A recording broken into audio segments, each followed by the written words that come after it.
এইটা হচ্ছে সেই লাশের ভিডিও, যেই লাশের বাক্সের মধ্যে মা লাথি মারছে। আজ আবার বেশিরভাগ মানুষই প্রায় 95% বিশ্বাস করছে, 5% মানুষ হয়তো অবিশ্বাস করছে। কি এরকমই না? কমেন্ট গুলোতে এরকমই পাইছি আমরা। আসলে ঘটনাটা কি যে কথাটা বলছে? আমার শাশুড়ি এক ছেলে এক মেয়ে, মেয়েটারে নিয়ে থাকে বেশিরভাগ। মেয়ের ছেলে মেয়ে প্রতি হের মায়া মমতা বেশি। আর আমার একটা মেয়ে দুইটা ছেলে হ্যাগো প্রতি মনে মায়া মমতা কোনোটাই নাই। হ্যার ছেলেরও হয় বরঞ্চ টাকারে ভালোবাসে, হ্যার ছেলের কিন্তু ভালোবাসতো না। তারপরে ছেলে কিডনির মধ্যে পাথর হয়েছে, 9 মাস পরে ভালো হওয়ার পরে 9 মাস পরে হ্যাঁ মারা গেছে প্রবাসে। মারা যাওয়ার পরে ওখান থেকে আমি লাশ আনার জন্য এর পায়ের মধ্যে পর্যন্ত দৌড়ছি যে আম্মা আমনে আমার বোনের জামাই আছে, আমার চাচারা আছে, ওইখানে একটু পাওয়ার দিতে হইব, সাতপুর কোর্টে যাইতে হইব, একটু সিগনেচার দিতে হইব। আমরা ফ্যামিলিটা যদি পাওয়ার না দেই, এটা সেদিকে তো একটা পক্ষের একটা জামিনদার লাগবে, একটা লোক লাগবে। পরে হ্যাঁ না অনেক রিকোয়েস্ট করে হ্যাঁ নেওয়া হয়েছে, সবারই দিয়া বললা পরে নেওয়া হয়েছে। নেওয়ার পরে তার দিকে যাক সেদিকে দিত না পরে কয় টাকা আনবো, হ্যাঁ লাশ আনতো না, সেদিকে মাটি দিব। হ্যাঁ সবার মানে কথাই বাজে নাচছে, তাও আমরা কিছু মানে এদিকে মারি দিলে কি টাকা পাইতো? হ্যাঁ টাকা দিত। ওই যে কপিলে বলছে যে আমার 6.5 লাখ টাকা টোটাল এমনি লাশ ফাড়ান পর্যন্ত খরচ হইব, ওগুলা আছে তাহলে আমি এখানে মাটি দিয়া তাহলে টাকাটা দিয়ে দেই, যাক গরিব যেমন অসহায় ওগুলা ফ্যামিলিটা যেমন একটু গরিব তাহলে দিয়া দেই। তো হ্যাঁ ওই টাকাটাই চিন্তা করছে। এখন আমার এই ছোট ছেলেটারে কিন্তু হ্যাঁ দেখেন নাই, 3 মাস প্রেগনেন্ট ছিল। হ্যাঁ আজকে 7 বছর ছেলের বয়স, এখনো কোনো ছেলের দেখেন না। তা আমি এখন চিন্তা করলাম আমি যদি প্রবাসে মাটি দেই তাহলে আমার এই ছেলেটা ঘরের সাথেই কবরস্থান, যে আমার এক কাইকের ফোর্তের মধ্যে কবরস্থান, আমার সবার কবরস্থানে কবরজাত করতে হইলে আমার ফলাফল তো বড় হইলে ভবিষ্যতে বলবো যে কবরটা আমি আইসা আমার বাপের মৃত্যু হইলো কবর দেখি না, সবার কবরই দেখাইলো, তা আমি পাশে কি দেখামু? পরে আমি নিজেই ঝুঁকি দিয়ে আমি গেছি যাক আমার স্বামীর আমি প্রবাস থেকে আনবো, আমি দেশ আইন না মাটি দেবো। পরে দেশের থেকে প্রবাস থেকে আমি দেশও আনছি না। আপনি কি তখন এবার থাকতেন না? না আমার এবার থাকতে দেয় নাই, সেইগুটি হচ্ছে হ্যার মেয়ের জামাই বাবার ব্যবসা করে। ওই মান সম্মান এই ঘরের মধ্যে মানুষ আই না মানে ইজ্জত অনেক কিছু ইয়া করে, ওই বয়ের কারণে আমার জামাই আমার এদিকে রাখে না।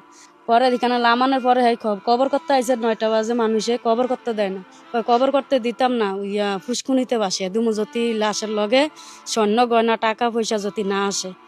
পরে এবার লাস্টটা আসছে আর পরে তারা লাশ আইনা রাখছে আর এইখানে কফির মধ্যে বাক্সের মধ্যে আমার শাশুড়ি হেরা সবাই ফাটফাটিয়া খুললা লাইলো, কইলো কিছুই লাগতো না, তাড়াতাড়ি সাফার নিল না কি নিল নিয়ে দেখলাম খুললো। আমরা সবাই শিক্ষার দিয়ে গিয়ে কাছে গিয়া শিক্ষার দিতে আসি, খুলসার ফোন দিকে সবাই এই ওর বাপের এই কাপড় খুললা পুরা ফের নাভি পর্যন্ত চেক করতেছে টাকা পয়সা আছে কিনা। দেখে টাকা পয়সা কিছুই বাক্সের মধ্যে নাই। এই টাকা পয়সা না পাই আমার গাও আতুডেছে, আমার মেয়ের গা সবারই মারছে, আমার চাচারে আমার চাচিরে আমার বাপের সবারই মারছে। এই মায়েরা অনেক তো সবাই ফিট হয়ে গেছে, একজনে মারি খাইতেছে। পরে হ্যাঁ না পাই এই টাকা পয়সা না পাইয়া কইতেছে মারি দিতাম না। বাক্সর ভিতরে এই আমার শাশুড়ি লাইতাইছে, আমার ননসে লাইতাইছে, এরা হ্যাঁ গো বাই ফুতেরা সবাই বাক্স নিয়া হেলোমেলো করছে, বাক্স টাইনা চিরালাই বাইঙ্গা লাইব বাইরাইব। হ্যাঁ আমার শাশুড়ি গিয়ে লাতি দিছে, আমার ননস লাতি দিছে, কইছে মারি দিতাম না, এটা এমনি আগে শেষ করে দিম। কটা কি আর হ্যাঁ এমনি শেষ করবো। হ্যাঁ কানে না শুনতো না, এটা আঘাত দিয়া দুম, এটা জীবন এটা কি টিয়া পয়সা কি লিগা আঙ্গরে লইয়া দিয়া গেল। হ্যাঁ টাকা পয়সা সারা বছর হ্যাঁ জামাই ব্যবসা করতো, আর হ্যাঁ আমার জামাই সব কিছু অত্যাচার সামলাইছে। আপনার কি হয়? জাকারিয়া কি হয়? আমার দেওয়ারও খোলা দেবরের ছেলে। আচ্ছা জাকারিয়া একটা ভিডিও দিছিলাম কালকে আমি, বুঝছেন, এটা ভাইরাল হয়ে গেছে। হ্যাঁ ও বলছিল ওর দাদি নাকি ওর বাবার লাশের খাটের মধ্যে লাইতাইছে, তো সবকিছু বলতে পারে না।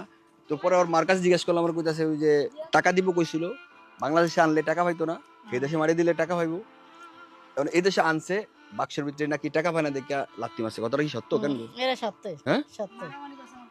আচ্ছা আবার তো আরেকটা জিনিস শুনলাম যে ওই যে কবর দেওয়ার সময় ইলেকট্রিক লাইন বন্ধ করে দিয়েছে, এটা সত্য, এটাও সত্য? এটা সত্য। তারপরে আবার ওই যে কইছে যে কি জানি ওই যে লাশ মারি দেওয়ার দরকার নাই, বেড়াত ফুসকিন ফেলা দে, পুষ্কিন পারে। ফুসকিন ফেলা দে। মা এই মানুষ বিশ্বাস করতে পারে না, কিভাবে মা এই কথাগুলো বলে? এটা সব সত্য। এই যে আমরাও তো প্রতিবেশী, আমিও আপনি ছিলেন ওদিনকে ছিলেন। হ্যাঁ ভিউয়ার্স, সত্যতা আমি তো এটা ওনার থেকে শুনছি, পাশাপাশি আমি কিন্তু এইখানে যারা মুরব্বী ছিল প্রতিবেশী ওদের কাছে আমি ব্যাপারগুলো জিজ্ঞেস করছি, ভাই আসলে এই ঘটনা সত্য? মানে আপনারা ওই যে আমরা শুনি না কবরের থেকে মানুষ দেখে মানুষদেরকে কিভাবে আছে, ভালো আছে না মন্দ আছে, একদিকলে আমার কাছে মনে হয় যে এর একটা জিন্দা লাশ। প্রবাসী যারা থাকে ওরা এখান থেকে দেখতে পারে, কিছু করতে পারে না, শুধু টাকা দিতে পারে। আর এই টাকাই আজকের এই অধপতন, টাকাই আজকের এই মূল মূল ঘটনার ভিত্তিতে দাঁড়াইছে। কপিল বলছে লাশ ওইখানে মাটি দিলে আমরা যে খরচটা হইতো ওই খরচটা আপনাদেরকে পাঠিয়ে দেবো। আর মা চিন্তা করছে, আমার এই বাচ্চার মা চিন্তা করছে আমার বাচ্চাটা বাবারে দেখেই না। উনি যখন লাস্ট বিদেশ গেছে তখন ও ছিল গর্বে, তো ও একটু বড় হয়েছে, বাবারে খোঁজে, বাবারে পায় না। সে চিন্তা করছে বাবারে যদি আনে অন্তত লাশটা দেখাই, আর বাড়ির কাছেই যদি কবরটা দেওয়া হয় তাহলে সে বড় হইলে এখানে কবর জিয়ারত করতে পারবো, ঠিক আছে। আর ঠিক আছে, আর পাশাপাশি বাবার একটা তৃপ্তি পাইবো, মরা বাবার চেহারাটা তো একবার দেখবো। এই চিন্তা করে যে টাকা দিয়ে কি করবো, মহিলা চিন্তা করছে এটা যে আমি আমার স্বামীরই দেশে আনবো, ঠিক আছে। এইখানে ভাই ইসলাম কিন্তু স্ত্রীর ছোট করে নাই, মারও ছোট করে নাই, মানে মার জায়গাত রাখছে, স্ত্রীর জায়গাত রাখছে। একটা পুরুষের জীবন স্বয়ংসম্পূর্ণ হইতে গেলে প্রথম ভূমিকা মার, লাস্ট ভূমিকাটা কিন্তু স্ত্রীর, এটার বিকল্প কিচ্ছু নাই। জান্নাতে কিন্তু মা আসে না আগে ভাই, আসছে আগে স্বামী স্ত্রীর। আদম হাওয়া কিন্তু মা বাবার থেকে জন্ম নিয়ে আসে নাই, আসছে আদম হাওয়ার জন্ম আল্লাহ দিছে, তাদেরকে স্বামী স্ত্রীর রূপে দুনিয়াতে পাঠাইছে। ভাই স্ত্রীকে কখনো ছোটভাবে কেউ দেখার এটা যুক্তি নাই, এটা ঠিকও না, ঠিক আছে। তাই বলে মার প্রতি অবিচার কেউ করাও ঠিক না। এই ক্ষেত্রে মার দায়িত্ব